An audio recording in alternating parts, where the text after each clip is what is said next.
These are 5 tools that have made it possible for me to actually make a living market gardening, especially when starting out on less than a quarter acre in my suburban backyard. And I bought all these tools before I ever quit my job because I knew early on that I'd be doing all of the work myself. But over time, I've developed systems around these tools.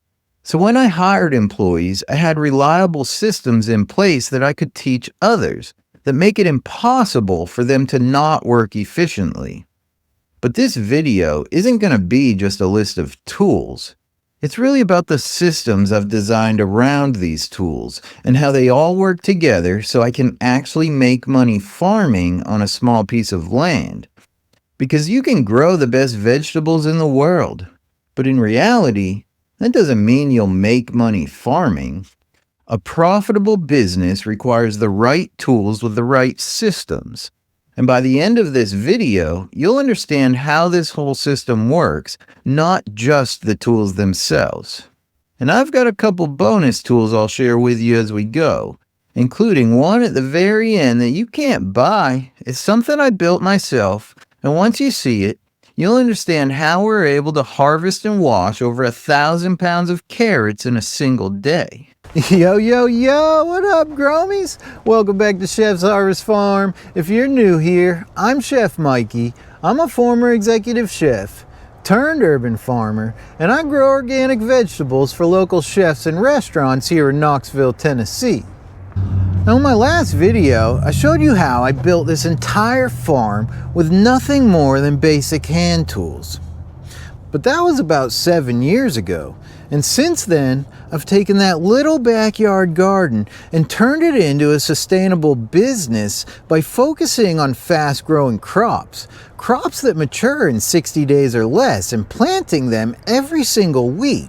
And that weekly succession planting is what gives me consistent, predictable harvests, and that's what allows my customers to actually rely on me. Only from your product. Serious. Today, we're planting and harvesting up to 1,200 heads of lettuce and around 100 pounds of arugula every single week. And just those 2 crops alone make up over 50% of my farm's total revenue. But here's the reality. There's no way I could start all those seeds, transplant them, and harvest that volume by hand week after week. And this is where a lot of market gardeners hit a wall. The only reason this works as a business is because I designed efficient and trainable systems around these 5 tools. And the first place those systems absolutely have to work is harvest. Because if harvest is slow, then nothing else matters. For me, that starts with arugula,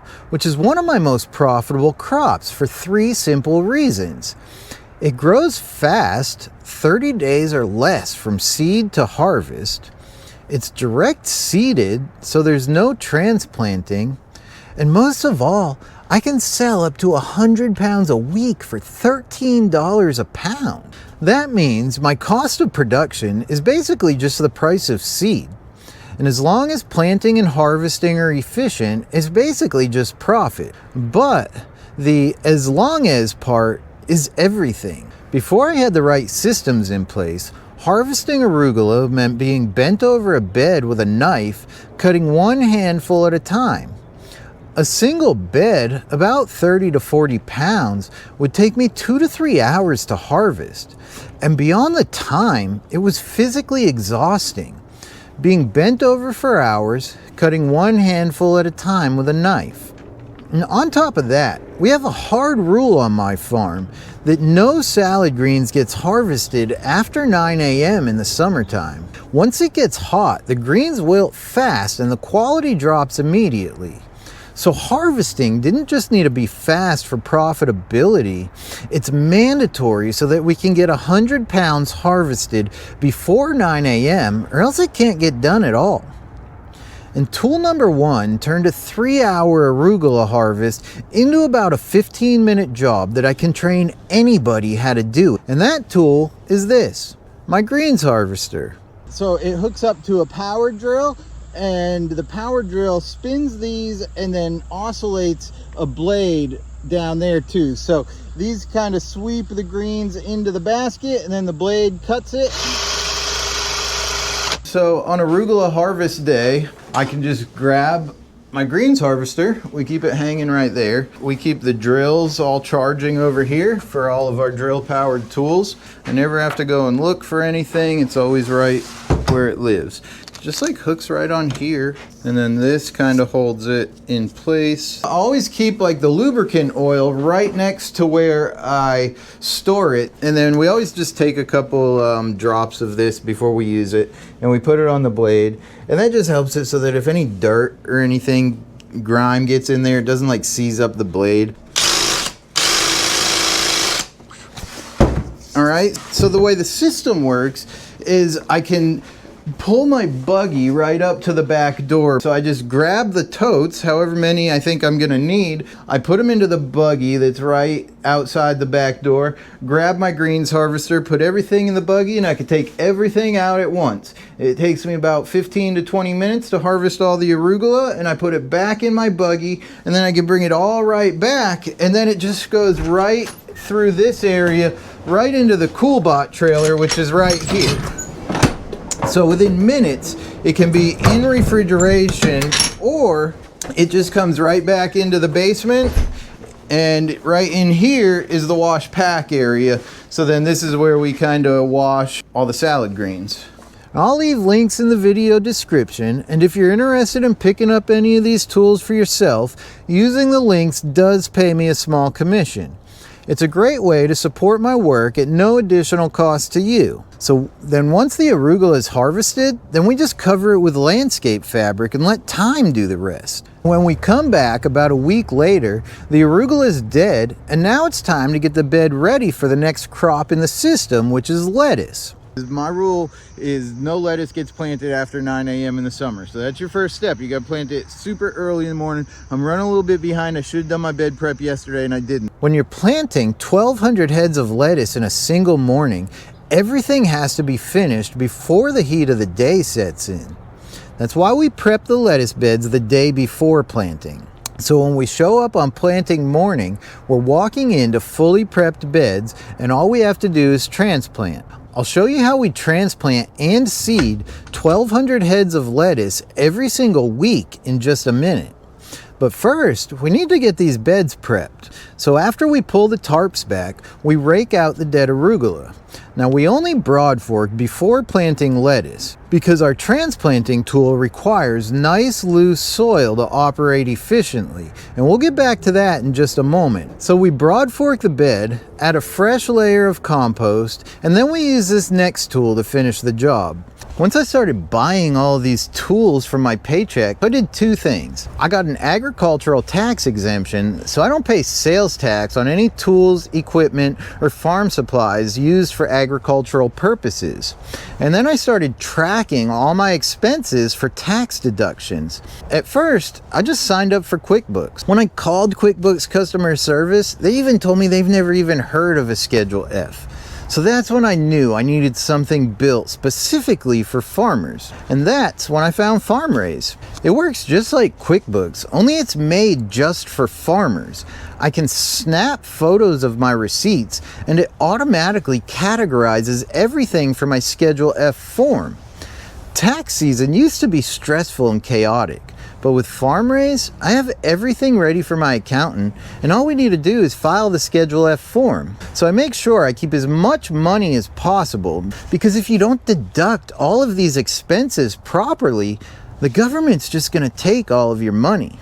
But you can get 20% off your FarmRaise subscription when you use my code CHEFM20 when you sign up at farmraise.com. So this is our tilther, and this really just helps us smooth the compost out before we use the transplanter, because if you don't have your soil prep on point, then the transplanter just doesn't work well. So sometimes the compost that we buy has like clumps in there, so this really just helps break up those clumps and smooth out the bed, so we have a nice smooth planting bed when we come in to plant our lettuce the next day.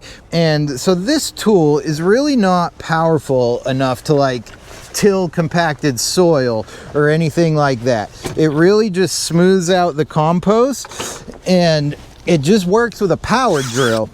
And it's always important that the drill is on the torque setting, or it makes it smoke. And it'll burn your drill out super fast if you don't have it on the torque setting. And so that just kind of clips on there. And then this just like wraps around the trigger of the drill. And then it works real similar to a tiller.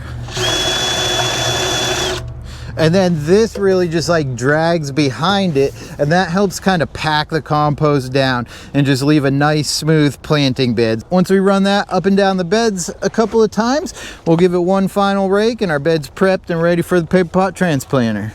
But before we can transplant lettuce, we need seedlings. And if you've ever tried to start 1,200 lettuce seeds by hand, you already know that's hours worth of work. But I'm about to show you one of the biggest time-saving tools on my farm that turns hours worth of work into seconds. Is my drop seeder. So this is our seed starting area, and I keep everything we need just kind of nice and efficient. So everything is within just a couple of steps. It all starts with my trays, which I keep right back here, stacked up nice and neat.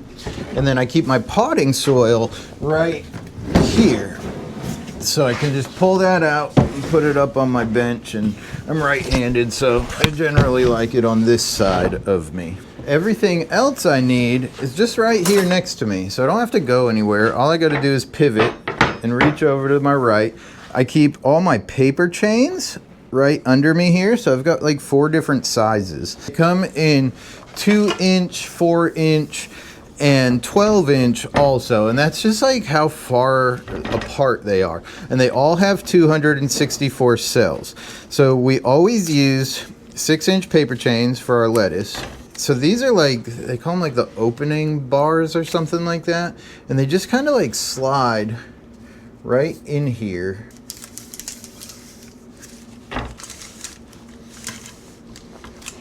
And then that pulls apart my paper chains. And this is just like a bar that kind of holds it all open. So I've got my tray here, and then this I just set on top of it, and that just kind of holds it. This spreads apart my paper chains.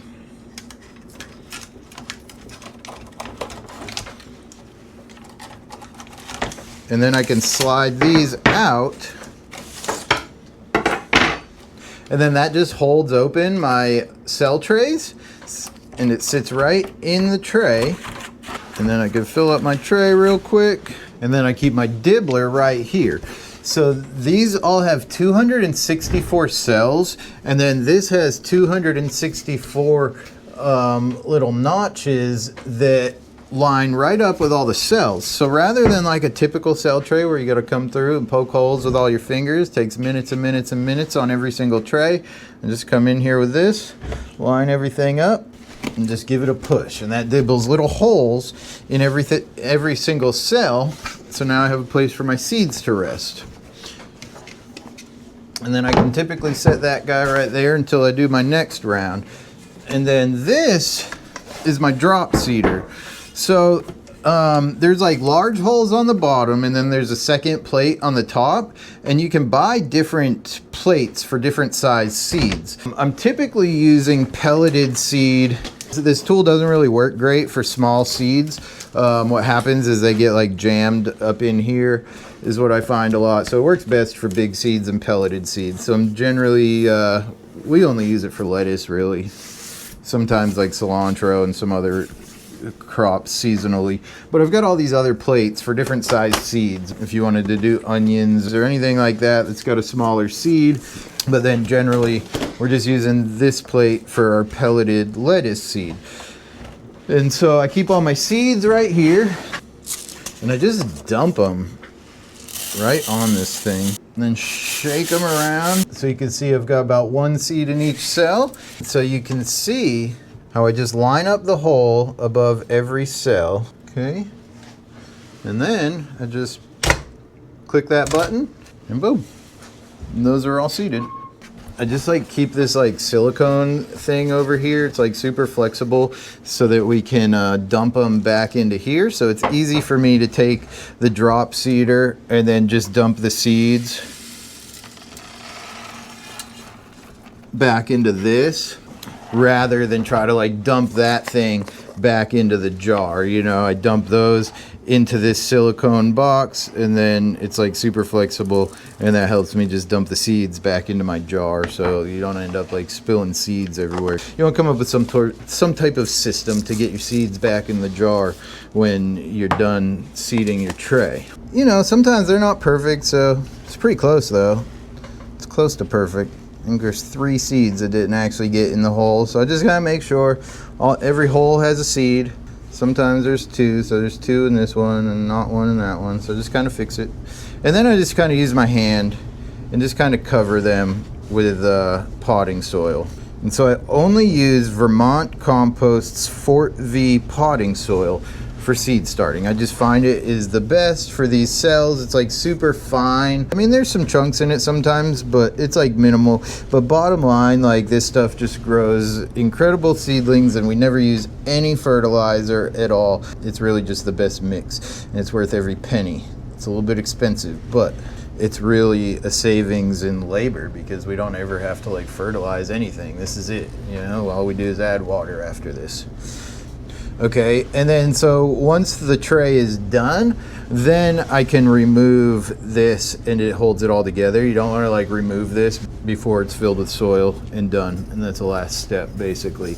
And then just right through that room, this is like our wash pack station, but we just use this sink to water in the trays also.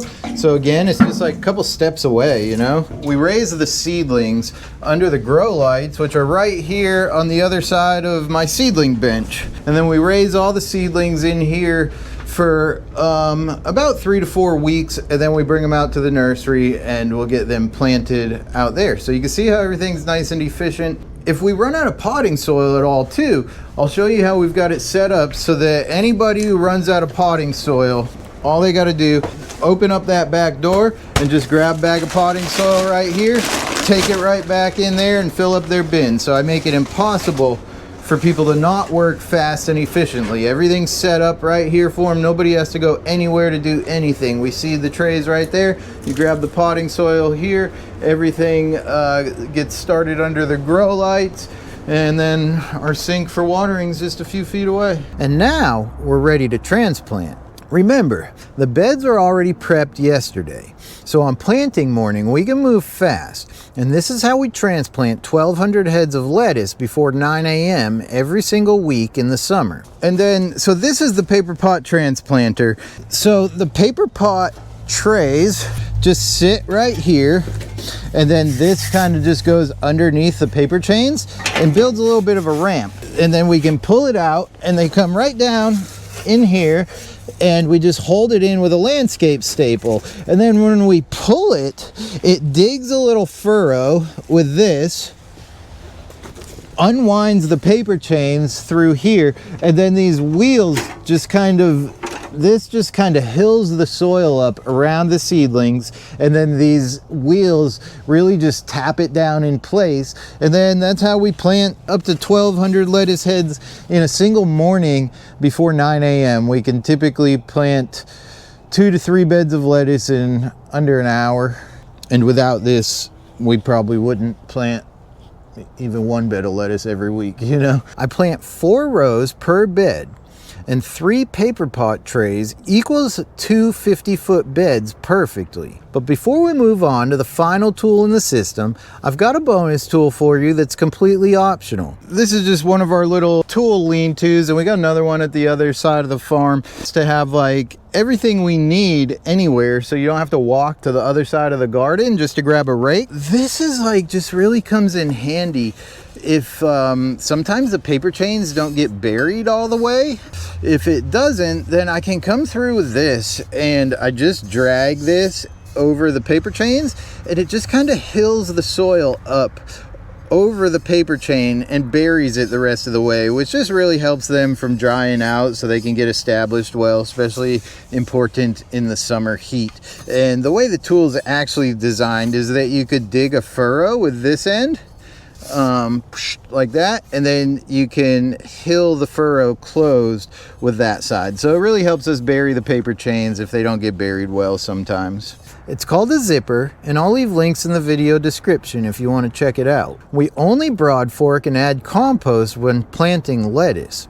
So after lettuce, the bed still has plenty of compost, and that sets us up perfectly for direct seeding.